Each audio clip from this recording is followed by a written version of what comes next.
So in the past year or so, I've heard about a new genre called Gooner games, and most of them are complete trash. But what if somebody made one that was actually fun and interesting? Well, it would look like Leisure Suit Larry. Despite receiving no advertisement, the game was a smashing hit. So let's find out why it was. Before you can start the game, you're asked to answer some simple questions that verify you aren't a minor. Well, that's easy.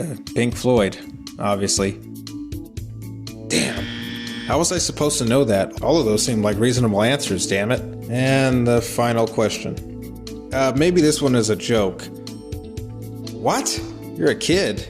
The game just kicks you out after you lose. Once you get past the game of trivia, you can finally play as Larry. You start outside of a bar, but I can't make out the name. I already struggle to read cursive, so I think this is Lily or whatever, I don't know. If the intro didn't give it away. Leisure Suit Larry is a text-based game. If I want to enter this bar, I have to type open door. If I want to urinate on the sidewalk like a dog, I type piss.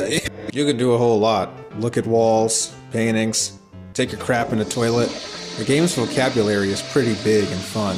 This is a puzzle game disguised as a mindless sexcapade. The point of the game is for Larry to score. Hi there, lovely legs. My name's Larry. Larry Laffer. Who cares? Stop bugging me, or I'll have my boyfriend take care of you when he gets back from the restroom. So how can we get Larry to convince this lady to sleep with him? Well, you can't. It's actually a red herring. We actually need to get into this room to get to a hooker. To do this, you have to talk to her boyfriend, give him some whiskey to trade for a TV remote, knock on this door, and use the password you got from the restroom walls earlier. And don't forget to grab the ring. We'll need that later. Okay, now we're in. This guy is a pimp, and he's blocking the way to the hooker upstairs. Let's talk to him. You want to go upstairs? I need $100 cash up front, no refunds. In this economy, nobody has that kind of money. I figured immediately that I needed to go do something with this TV. So I kept changing the channel until I turned to one of those old school Cinemax softcore channels that used to air on TV. Get moving. Ooh, Larry, there she is. She's right there on the bed. God damn, Larry. Your ass is almost as big as hers. Yeah, looks like I've won. Or not. Apparently Larry doesn't feel satisfied, so I jumped down this fire escape and tried to leave to find another girl. But then Larry's genital area began exploding. The hooker had Chlamydia. I regret nothing. What just happened? Did he just punch himself into death? When you die, you get a long cutscene that explains what happens after you lose a game. The lack of sound effects, music, or high graphical fidelity render this the unfunniest joke in the whole game. I restarted and hailed a taxi. The game has a very limited amount of places to go. A casino, chapel, a disco club. It makes the most out of them. I love world building in games. I really thought we were in 1980s Miami from the look of things, but when I saw this overweight, wife-beater wearing black man in an alley beat me to death with a piece of fried chicken, I knew we were set in modern day New York City. In the casino, there's this hot receptionist named Steve. I mean Eve. Larry, she's got a great pair. If you try to grab her on any part of her body, she will threaten to blow your head clean off, like Dirty Harry. Medical stimulant? I knew exactly what this meant, just like the I Love Lucy episode. I'd have to slip her a Mickey from Ricky. But at this early point in the game, I had no idea how to spike her, so I went downstairs and started playing blackjack. Gambling is the only way to make money, and blackjack is the fairest casino game, so I stuck with that. I did so well that the house kicked me out. How am I gonna get my gambling fix now?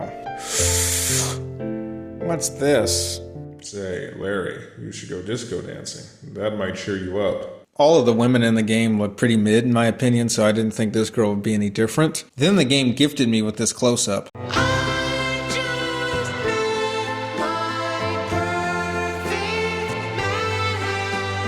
Wow, she looks like she could be one of Tiger Woods' ex-girlfriends. In order to sleep with her, you have to give her stuff, candy, jewelry, things like that, just like a real woman. After that, you have to dance with her. This is some of the most awkward busting of the down I've ever seen. After being tossed in the air, Fawn asks Larry to make sweet, passionate love to her, but he has to give her $100 first so they can get married. Come on, look into your heart and dig deep into those pockets. And of course, Larry forks over the money. So they got married and they headed to the love suite in the casino. Larry buys some wine and lies down on the bed waiting to get lucky. Oh, yeah.